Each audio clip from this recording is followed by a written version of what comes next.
Hello, Star Wars Galaxy of Hero players, and Detect Shorto here. Today I'm going to talk about the Royal Guard rework and touch-up. We finally got a touch-up and rework to this guy. Granted, I feel like he's 90% complete. And I'll get to that point here in a minute. But he is, well, one, his animation, his art is looking great. That is one thing I definitely do like about this. Look at the details. Look at that shine on the bottom. I guess his left. It's just every time you move it around, you got like a lightning shine. That's actually cool. All right, I'm gonna go ahead and talk about his kit, and then I'm gonna talk about some teams and leaders he can work with, because he does a lot of stuff.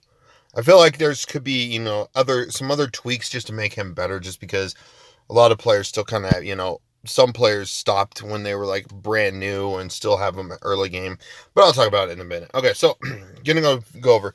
Force Spike deals damage to target enemy, 50% chance to inflict speed down. And if Royal Guard has 50% more health instead of the 70, whatever the percent health or percent chance to stun, he auto stun. I mean, well, it can still be resisted, and evaded, but he stuns as 100% fact. That is actually cool that they changed it up. I think it was 70%. And then they added the 35% chance stun. So it's really cool that he now does that. Now, this has got a buff. Imperial Phalanx something or other. So, all dark side allies gain defense up and heal over time for 2 turns. And Empire allies get health up and retribution for 2 turns. Royal Guard gains taunt for a turn. So this ability now actually makes him taunt, which is good. So I'm glad that they added it. I wouldn't mind them actually giving like a dispel effect. I feel like this would have been a good thing to at least either dispel himself and maybe Emperor Palpatine, Lord Vader, and Darth Vader, if any of them are available. But aside from that, no one else would get any sort of cleansing or bonuses. Plus, I feel like Emperor Palpatine should get tenacity up as well. But, still, this is a good rework. This is a good rework. It's just solid. It's like it's like a 8 out of 10. 8.5 out of 10. Especially this part. Okay, yeah, he gets a Zeta. I've already applied it. Because 1, it's for the ship, but 2, it can still be useful under some teams I'm going to try out down the road, because we got 5v5 coming up, and I might try something out. But anyways, at the start of the encounter, if the allied leader is Empire, Royal Guard gains 5% or max health equal to 5% of the allied leader's max health, and then doubles his health until the end of the encounter. So let's see.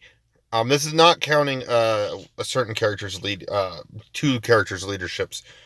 So right now mine's at 60,000. So it's good to actually boost his health and more so. Like I still have defense, nasty health. I might actually cut defense and add some more health, so I get a bigger health pool. But having more health, so mine's 60. So I'll get 5% of my Emperor Palpatines, which is, I think, 10% is 5,000, so about 2,000. So not much. And then I'll just double. Essentially, I'll be at 120,000 something health, as long as a leader is the Empire. So it's actually cool. Anyways, and then at the end of each turn, and some of this stuff is still the same. All Empire allies gain 6% health if anyone else is damaged outside of him. And then he still taunts his normal under 50% health. I still feel like they could have taken it up to maybe 75%, so he's a little more annoying. Like even Zalbar, I feel like would be a little more annoying. But at least he has his own personal taunt, which is good. But yeah, that's Royal Guard, new Royal Guard in the nutshell. There's some things I definitely like about him. He gets double the health. So he's going to get a lot of health. So if you actually, like mine's Relic 4. So I'm going to play a little Actually, no, I have I can assign. Gosh, I was going to manually do it. No, let's not do that. Let's go Jedi. Let's go Barisafi. Let's see where his health is. No, I'm not going to count that little 5% health. Like, I'm not going to do the math on that. He's going to have 210,000 health. Plus a little bit more. Plus any more that's topped from any leadership being Moff Gideon or Lord Vader. And obviously I'm going to be talking about Lord Vader another time. But still, that is huge. That's huge. Just imagine an Empire lead. And then Royal Guard. And then Zaris. Zeta Barris. The mods I took from... Ironically, the mods that I just took from the character. Yeah, I feel like, you know, once he's taunting, he's just going to tank. He's going to tank the hits really well. So he's actually one, like, yes, he has mastery for protection, which, you know, adding protection never hurts. But his health is going to be massive if you went health-based.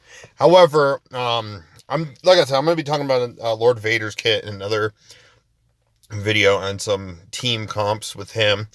But I just want to bring up that, you know, Lord Vader does do the Darth Nihilus lead protection into health. So Royal Guard is technically better with the protection, but you can technically mix and match where you could probably go health, primary, protection, kind of like thing. So you can mix and match just to get the best of both worlds. So you don't have to keep remodding. And then especially if you're doing Grand Arena and Territory Wars, if you do use Royal Guard with Lord Vader, you know, there you go. Plus, oh, I forgot, Emperor Palpatine does also do max health increase, which is actually great. So, all right, now, one last thing I forgot about Royal Guard before I continue. There's a couple of things missing. One, I feel like the biggest thing is he should have some sort of synergy with Emperor Palpatine. He was the guard of the Emperor, primarily. They reworked him to work with Lord Vader. That's fine. I'm okay with that. I feel like he should auto-taunt if Emperor Palpatine is an active ally. And maybe gets an extra, you know, maybe, you know, Emperor Palpatine stealths when he's in the leader slot. I don't know. There's so much they can do. Like, heck, they can even give the guard mechanic that they have with Chewbacca and Han to Royal Guard and Emperor Palpatine, just to make Emperor Palpatine better, so that the players that don't have Lord Vader can still make really good use of Royal Guard with Emperor Palpatine. Big miss right there. I just feel like that is the biggest miss ever. But aside from that, though, the Royal Guard is really good for the most part. It's just that, like I said, it's 80% or 8 out of 10. I feel like it would be a 9.5 out of 10 rework if they added, actually it'd be a 10 out of 10, if they added like the guard mechanic like what Chewbacca has, because it makes sense. It makes sense. And they have some sort of like, he auto taunts if Palpatine's an active ally, and then there's an extra bonus if the Emperor himself is in the leader slot, so that it actually makes use of Palpatine in the leader slot. So that's the only downside. So again, like I said, Lord Vader is really good. I also want to make a mention here, but I'll actually mention it in Lord Vader's video clip. Shore Trooper is going to be really good if you're busting his protection into health, and he's going to just go boom, heal that health up, and then create immunity. Oh yeah, spicy. But yeah, obviously he's going to work with Lord Vader. Emperor Palpatine, this leadership is great. He's going to get potency, so it's going to help him stun with his basic. He's going to get 35% max health, which, you know, after the leadership, from my understanding, unique's a trigger after leaderships. So that max health is, you know, it was 60,000. So it's 6, 12, 18. It's about 22 something thousand health he'll get before the 5% steal from Emperor Palpatine, and then before he doubles it. So that's, that's going to be a lot of health for Royal Guard. He's just going to get tanky. He's going to get tanky under Emperor Palpatine.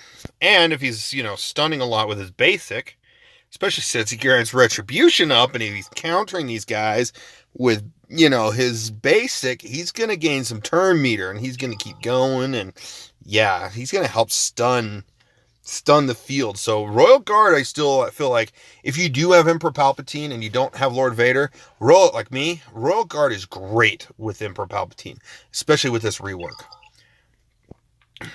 Next, Grand Admiral Thrawn still isn't a bad option. Like if you are needing a tank, and you're trying to counter, since you can't really counter Galactic Legends anymore, which is disappointing, but you can counter some of those other non-Galactic Legend teams with Emperor or Grand Admiral Thrawn.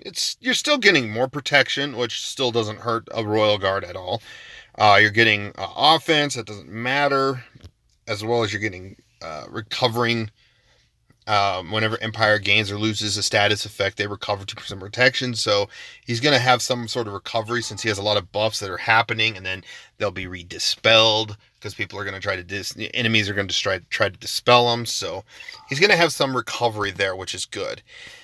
This one's the exciting team. I feel like one of the two exciting teams. I feel like it's going to really possibly spike up, not top tier, it's gonna be still lower tiered and stuff, but something like this team. So he already gets, you're giving a tank, and like I'm running Short Trooper here for extra tankiness, healing, what's it called, I won't blink, crit hit immunity, which is great, especially if you do have Royal Guard.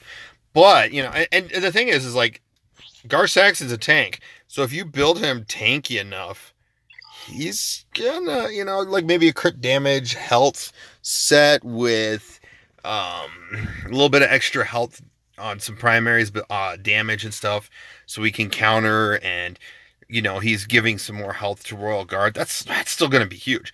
But you're granting, all these counter chances. He's gonna be countering a lot. He's gonna be starting to stun people.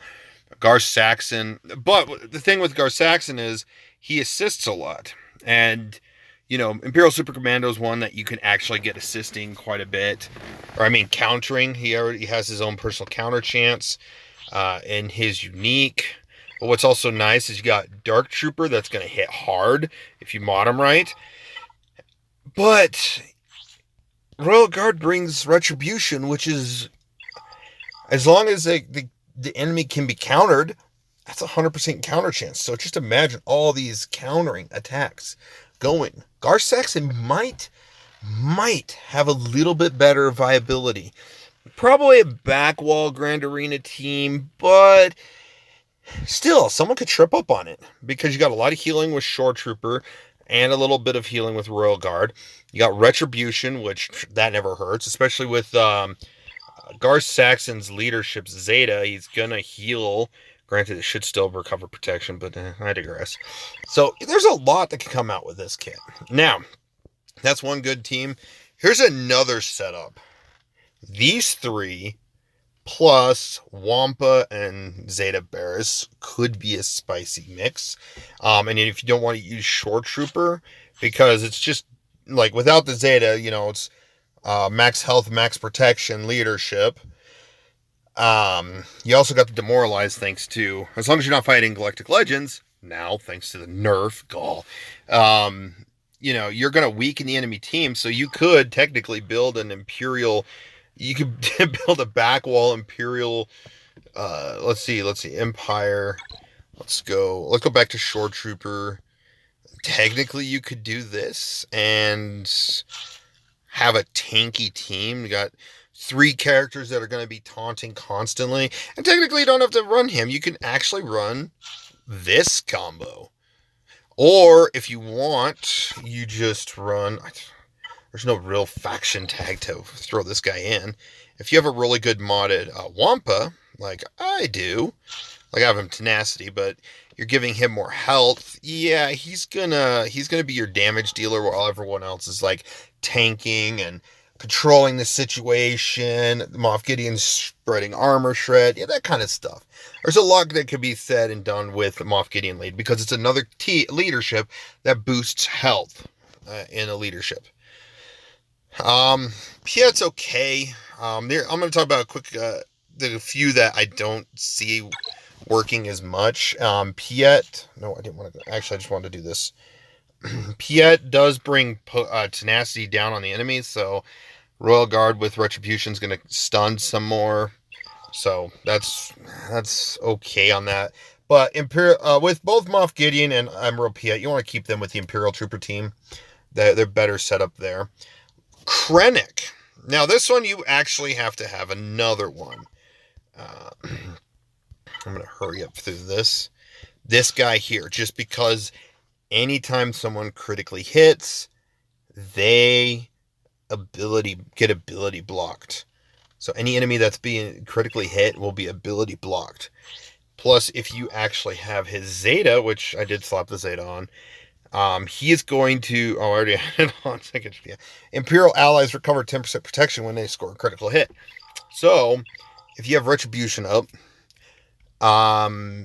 yeah, anytime they hit Royal Guard, he's going to counter and stun, but he can also ability block if he doesn't stun and critically hit, because he's getting more crit chance and potency. So, there's that. And plus, like I said, they have to be debuffed. And thanks to Moff Gideon, they have a permanent debuff on that side of the field. But, again, he's kind of like a lackluster, low-tier leader that's not good. Moff Gideon's meh. Moff Tarkin, sorry, not Moff Gideon. Moff Gideon's lead's better than Tarkin's. So he gets 30 speed and... What's the Zeta do? It's 32 more speed, which is weird. And then Inflict Expose. If he had some more with his leadership, maybe max protection, max health, something better, potency and offense. Tarkin's lead would be better, but Tarkin's lead sucks, so don't use Tarkin. Tarkin's better under Emperor Palpatine. And then finally, Veers, keep him with Imperial Troopers, but yeah, he can get offense and that's it. But like, you could use a Royal Guard if you need a tank for an early game Imperial Trooper team, up until you get, like, say, Shore Trooper going, or Stormtrooper. So, but that's Royal Guard in a nutshell. I like, for the most part, like I said, he's an 8 out of 10 rework. He would be a 10 out of 10 if they did something to synergize with Emperor Palpatine. Guaranteed. But aside from that, he's still going to be phenomenal under Emperor Palpatine. Going to be phenomenal under Moff Gideon with without the Zeta. The Zeta still, like, increases Imperial Remnant. I got dogs nearby, so. But aside from that, let me know what you guys think about the Royal Guard's rework. Let me know how you think it would actually run, or where you would actually run them. Thank you for watching, and you guys have a phenomenal day.